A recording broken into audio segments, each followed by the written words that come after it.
Hello दोस्तों, मेरा नाम है दीपक और मैं स्वागत करता हूं अपनी इस वीडियो में यूट्यूब चैनल जिसका नाम है सिविल ओनली प्रीलिम्स में, जिसमें कि आज हम बात करेंगे 1/6/2023 के करंट अफेयर्स के बारे में। ठीक है, तो चलिए स्टार्ट करते हैं।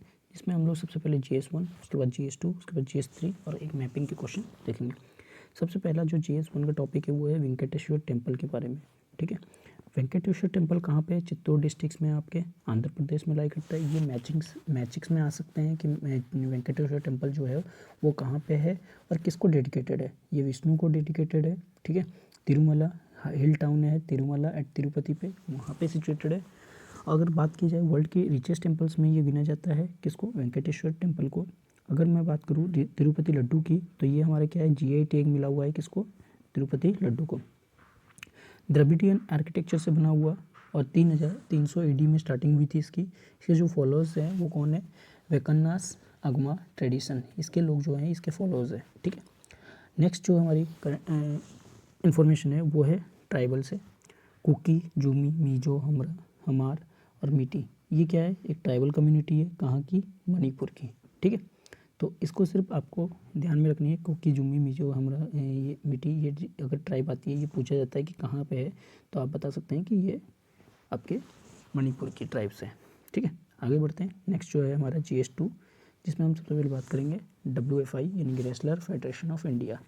ठीक है, क्यों है न्यूज़ में? क्योंकि आपको पता है जैसे कि रेसलर्स की क्या है हो रखी है, अभी प्रोटेस्ट कर रहे हैं, तो इस वजह से ये न्यूज़ में है। तो हमें जानने की ज़रूरत है रेसलर फेडरेशन ऑफ इंडिया के बारे में। ये गवर्निंग बॉडी है। ठीक है, फाउंडेड कब हुआ था? 1958 में। इसकी हेडक्वार्टर न्यू दिल्ली में है। प्रमोट किन किन चीज़ों को करता है? ओलंपिक्स को, एशियन गेम्स को, नेशनल रेसलिंग चैंपियंस को, वर्ल्ड रेसलिंग चैंपियंस को ये प्रमोट करता है। मिनिस्ट्री जो एक्शन लेती है वो किसके प्रोविजन के बेस पे लेती है? वो लेती है नेशनल स्पोर्ट्स डेवलपमेंट कोड 2011 के तौर पे।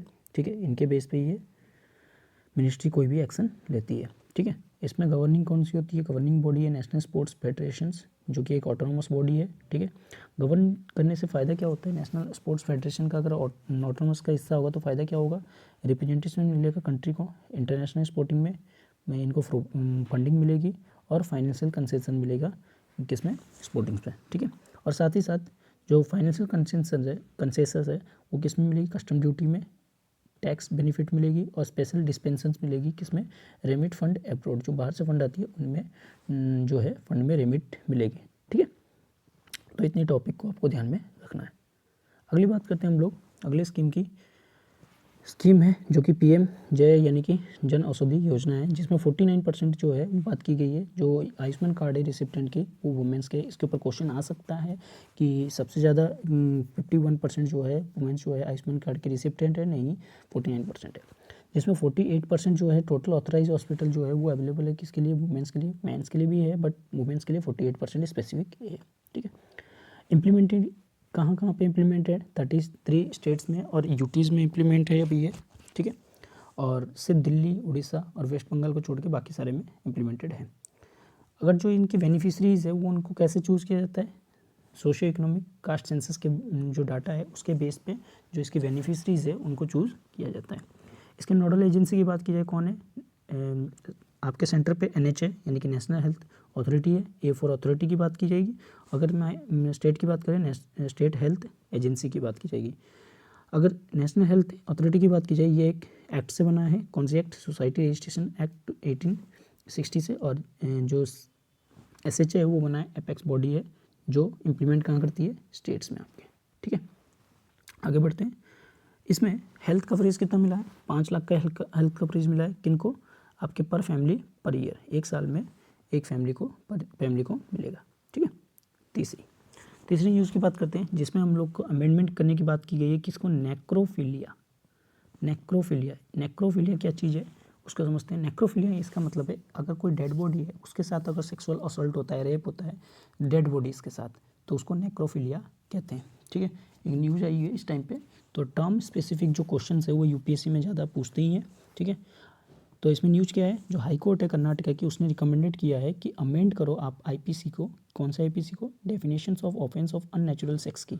अननेचुरल सेक्स जो कि होते हैं जैसे रेप वगैरह होते हैं, ये सब जो कैटेगरी है तो सेक्सुअल असॉल्ट वगैरह की, तो उनमें आप इनकी डेफिनेशन को ऐड करो। ठीक है, किसके डेफिनेशन को, नेक्रोफिलिस के। अभी अगर बात की जाए कनाडा, यूके, न्यूजीलैंड और साउथ अफ्रीका, इन्होंने ऑफेंस कह दिया है इस इन चीज़ों को। और एक्ट ऑफ सेक्सुअल असोल्ट जो है वो डेड बॉडी का, अभी तक रेप जो अंडर 36 सेक्शन 377 है और 376 है रेप की कैटेगरी में, तो इनमें अभी तक डिफाइन नहीं किया गया है। इसीलिए हाई कोर्ट, जो कर्नाटका की हाई कोर्ट है, उसने रिकमेंडेड किया है।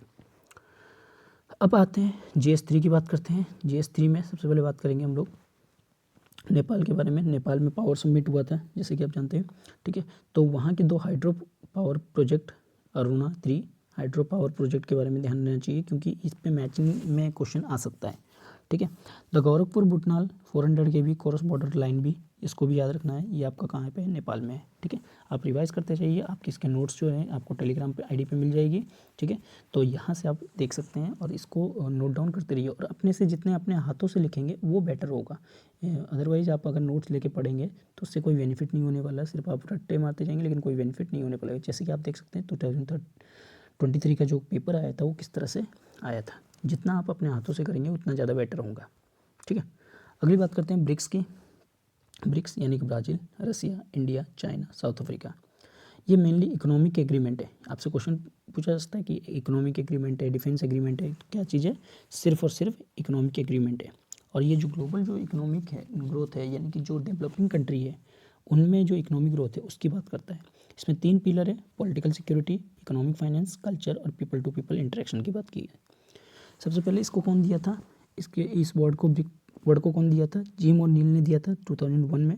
फॉर्मेशन जो हुई थी ब्रिक्स की 2006 में हुई थी, लेकिन जब साउथ अफ्रीका ज्वाइन किया था 2010 में, यानी कि जब 2006 में हुई थी तो ब्रिक नाम था इसका, BRIC, लेकिन 2010 में S इसमें ऐड किया गया। आगे की जाए बात ब्रिक्स की, तो ब्रिक्स फोर्ट लेजर डिक्लेरेशन से, यानी कि 2014 के जो फोर्ट लेजर डिक्लेरेशन में आया था उसमें ब्रिक्स ने NDB को इंट्रोड्यूस किया था, यानी कि नेशनल डेवलपमेंट बैंक की बात की गई थी, जिसमें सबका इक्वल शेयर होगा, हर एक मेंबर का 20% का, ठीक है।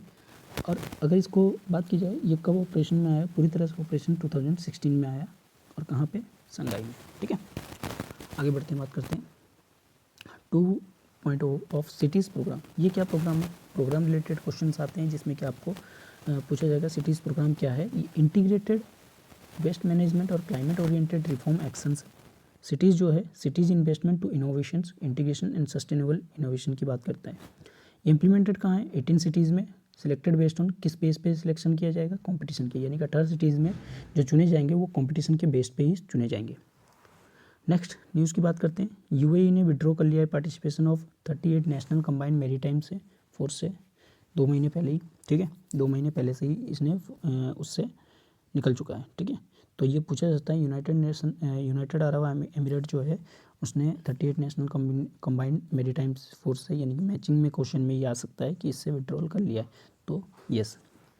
नेक्स्ट बात करते हैं बायोडाइवर्सिटी डे की, कब मनाई जाती है, मई 2022। बायोडाइवर्सिटी डे जो है 22 मई को मनाया जाता है। अगर बायोडाइवर्सिटी की डेफिनेशन की बात की जाए, ये क्या कहते हैं, rich diversity, interconnected life form और इन्वायरमेंट, इन तीनों को मिला के रिच डाइवर्सिटी मतलब फ्लोरा और फोना, इंटरमीडिएटली लाइफ फॉर्म्स की कनेक्ट है, मतलब ये जो इनका फूड वेव है, फूड चेन है, इससे कनेक्टेड है, और ये इन्वायरमेंट अगर जुड़ जाए तो ये क्या बन जाता है, बायोडाइवर्सिटी पूरी बन जाती है।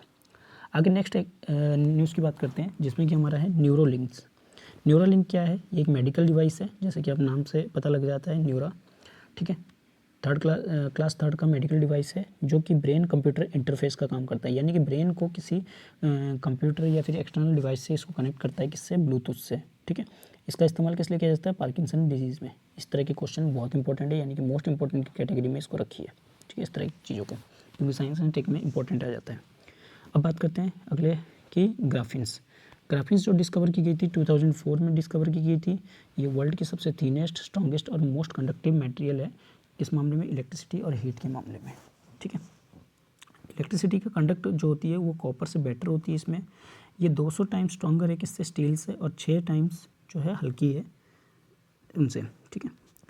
अगर मैं बात करूँ ट्रांसपेरेंट ऑब्जर्वेशन, ये सिर्फ 2% लाइट को ट्रांसपेरेंट ऑब्जर्व करता है। एप्लीकेशंस जो है वो क्या है, एरोस्पेस में किया जाता है इस्तेमाल, ऑटोमोटिव्स, स्पोर्ट्स इक्विपमेंट, कंस्ट्रक्शन, इन सब में यूज किया जाता है।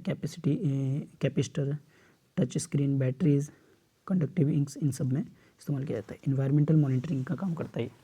ऑक्साइड फॉर्म जो होता है ये उसका वाटर प्यूरिफिकेशन करता है, डिसैलिनेशन करता है, ठीक है।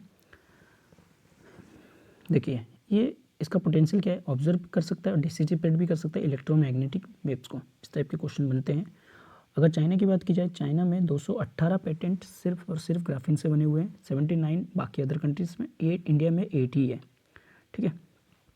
अगर चाइना और ब्राज़ील की बात की जाए, ये ग्लोबल लीडर है प्रोडक्शन में ग्राफीन्स को, और इंडिया जो है इसका प्रोडक्शन कितना करता है, 1 भाग। अगर चाइना 20 भाग करता है तो 1 भाग इंडिया करता है। वहीं अगर ब्राज़ील की बात करें तो 1 भाग इंडिया करता है तो 3 भाग ब्राज़ील करता है, ठीक है।